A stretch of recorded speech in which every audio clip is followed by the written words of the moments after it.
So, Naomi, first of all, welcome to the show. Thank you for having me.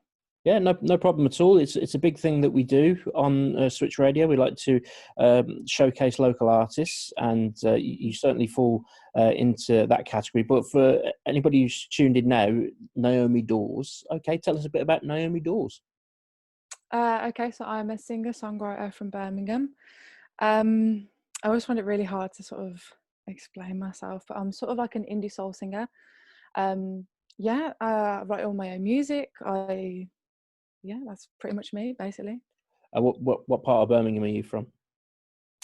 Kings Norton. Kings Norton. Okay, so we'd imagine the sort of Kings Norton, Cottridge, West Heath kind of area of the city around about there. Yeah. Okay, cool. Yeah, that's where where I grew up. Yeah. Cool. And forgive me for asking, how old are you? I'm 22, soon to be 23. Right, that makes me very, very, very miserable. The thought of that, but never mind. Never mind. So obviously, this has been a lifelong passion for you. Yeah, my dad is a musician. He's a guitarist, so I've always sort of been brought up around loads of different music, from like rock to classical. So and I just sort of fell into it at secondary school and never stopped really. It's great if when you get into something that you find you not only have a passion for, but a talent for as well. It's something that you can really cling on to, isn't it? Yeah, definitely. I think I started doing it because I just love singing, but then people started to say, "Oh, I really like your voice," and when I was performing, people would just sit and stare. So it's quite nice. I'm kind of lazy, so I just sing because it's the easiest thing to do, really. So we play your music all the time here on Switch Radio. We played it on the show today as well. But I'm interested to get the thoughts on what life in lockdown is like if you're a creative person. I mean, is that tough, or does it give you something to channel your creativity into just to get through that? Yeah, I think I've spoken to a lot of creatives, and for a lot of people, it's really pushed them. It's really given them focus.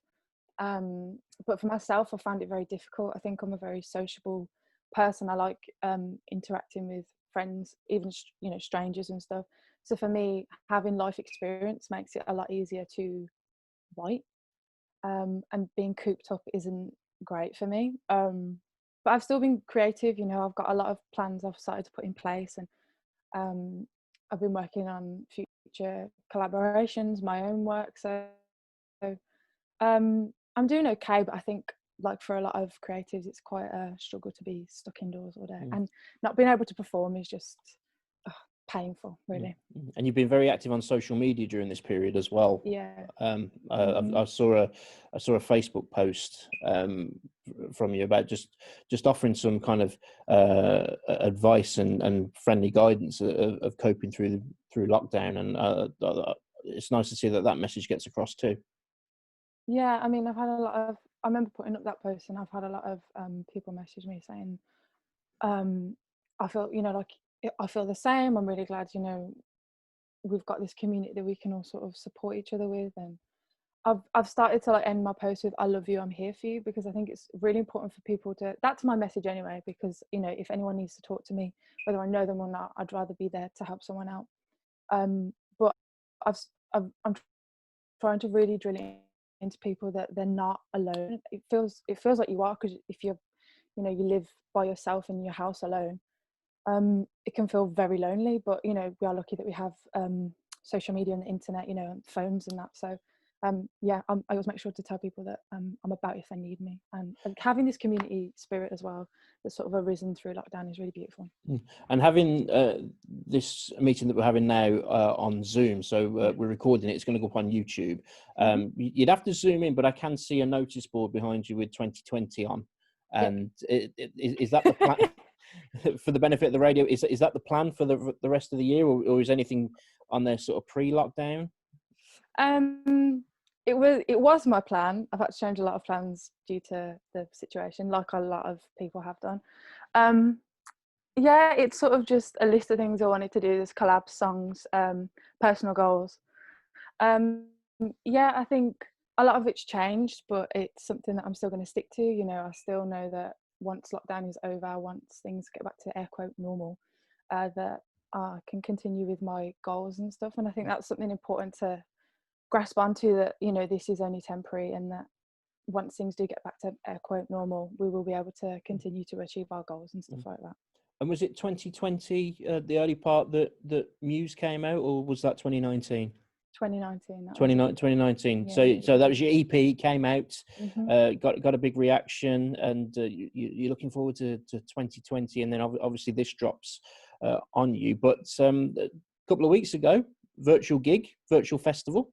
Yes, yeah. Tell us a bit about that. So it was the Live Vibe festival online, and Live Vibe have been a massive supporter of me as a performer since I started. Really, they were like my first proper gig way back in 2016, and from there really they've been extremely supportive. And in 2018 they started their first festival, and they brought it back this year, but obviously it was online, and it was a group of loads of different talented artists, basically performing from their homes, some in their gardens and that. And I performed in my dining room downstairs, and did like a little 20-minute set, and it was really nice because it gives you the feeling of performing. It's not the same because you haven't got the interaction of the audience and that, but yeah, it was really nice to be able to like set up and perform. And you know, I like to like make an outfit, put my makeup on, feel like I'm getting like my war paint on to perform.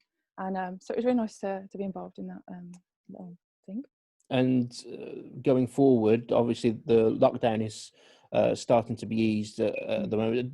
When you gig, are they pubs, music venues, that kind of thing that you normally do? It's sort of loads of different places.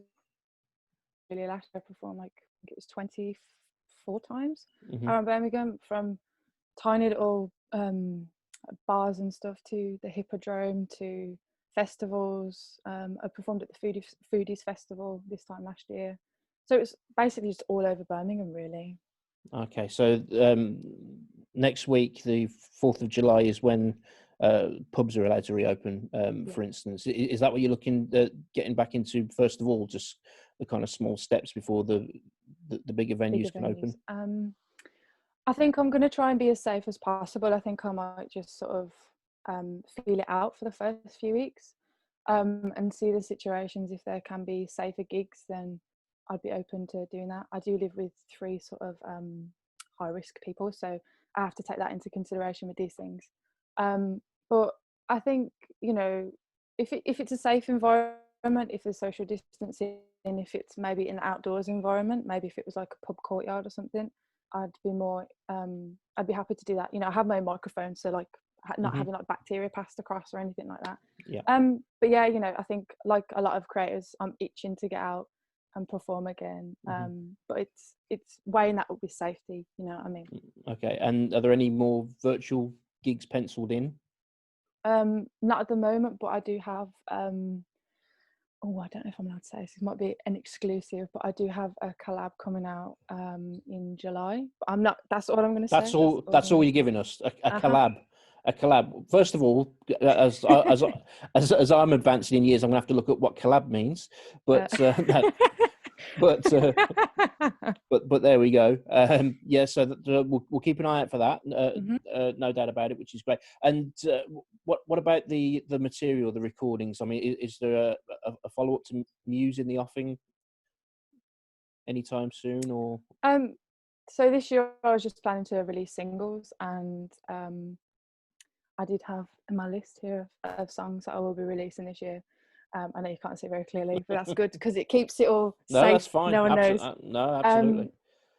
Yeah, but I'm lucky enough to have a little setup here, and I'm going to start having sessions with my engineer over Zoom. So it'll start slowly progressing now, and then maybe as lockdown eases, I might be able to get some music videos done. But I'm definitely gonna, you know, keep up with releasing singles when I can. But for now, I'm sort of just putting out covers every so often on my socials, which is at Naomi Dawes Music if you wanted to check me out. So yeah, just trying to keep that active really, because that's where people are now, aren't they, really, on social media. I'm interested. Covers of who? What kind of genre? I mean, are they along the indie theme, or have you taken something else and I'm going to put an indie twist on it? I've done like Lady Gaga covers, the 1975. I have a Billie Eilish cover. It's very, very varied, really. Yeah. Well, we love what you do, and we play music all the time, and it's been an absolute treat to have you on the show, Naomi Dawes. And yeah, thanks very much for joining us.